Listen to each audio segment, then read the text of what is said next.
ഈ dental crown എന്ന് പറയുന്നത് ഒരു ട്രീറ്റ്മെന്റ് പ്രോസസ്സാണ്, അല്ലെങ്കിൽ പ്രോട്ടോകോളാണ്. അപ്പൊ അതിന് പല ടൈപ്പ് മെറ്റീരിയൽ കൊണ്ട് ക്രൗൺ ഇടാം. സോ യൂഷ്വലി പേഷ്യൻസ് പലരും ടെലിഫോണിക്കലി ഇവിടെ വിളിച്ചിട്ട് ക്രൗണിന് എത്ര എന്നൊരു വാക്ക് ചോദിക്കും. It's like calling A mobile showroom and asking mobile phone എത്ര. ഇതിന്റെ ക്വാളിറ്റി, ഇതിന്റെ മെറ്റീരിയൽ വെച്ചാണ് ഒരു ക്രൗണിന്റെ കോസ്റ്റ് വരുന്നത്.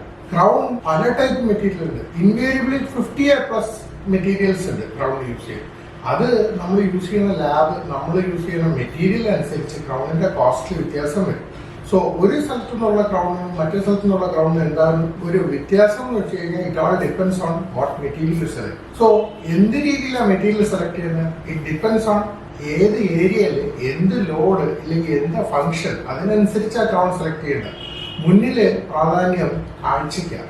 ആ മുന്നിലത്തെ പ്രാധാന്യം അല്ല പുറയിലത്തെ പല്ലിന് കൊടുക്കുക. അവിടെ കടി വരും, ബൈറ്റ് വരും, ചൂയിങ് വരും. അപ്പൊ അത് സ്ട്രെങ്ത് കൂടുതൽ വരും.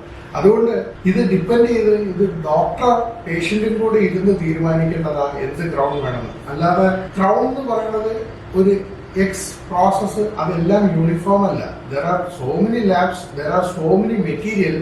അതിന്റെ ബയോകമ്പാറ്റബിലിറ്റി, അതിന്റെ ടെക്നീഷ്യന്റെ കഴിവ്, അതിന്റെ മെറ്റീരിയൽ യൂസ് ചെയ്യുന്നത്, ഇത് വെച്ചിട്ടാണ് ക്രൗണിന്റെ കോസ്റ്റ് ഡിസൈഡ് ചെയ്യുന്നത്. So crown cost cannot be uniform throughout.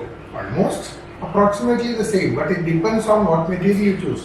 ഇപ്പോൾ പ്രാധാന്യമായിട്ട് കുറഞ്ഞ ടൈപ്പ് ക്രൗണുകൾ പല സ്ഥലത്തും വരുന്നുണ്ട്. അതിൻ്റെതായ ആരോഗ്യ പ്രശ്നങ്ങൾ ഉണ്ടാവും. പക്ഷെ അതുകൊണ്ട് മോശമായിട്ട് ക്രൗൺ കുറഞ്ഞ കോസ്റ്റിൽ ഇടുന്നതിൽ ഒരർത്ഥമില്ല. പർട്ടിക്കുലർ ഡെന്റൽ ട്രീറ്റ്മെന്റ് ചെയ്യുമ്പോൾ എങ്ങനെ വേറൊരു ട്രീറ്റ്മെന്റ് ചെയ്യുമ്പോൾ നമ്മുടെ ശരീരത്ത് നല്ലത് വേണമെന്നുണ്ടോ അതേപോലത്തെ ചിന്തകളിൽ കൂടെ തന്നെയാണ് ഒരു ക്രൗൺ സെലക്ട് ചെയ്യുന്നത്.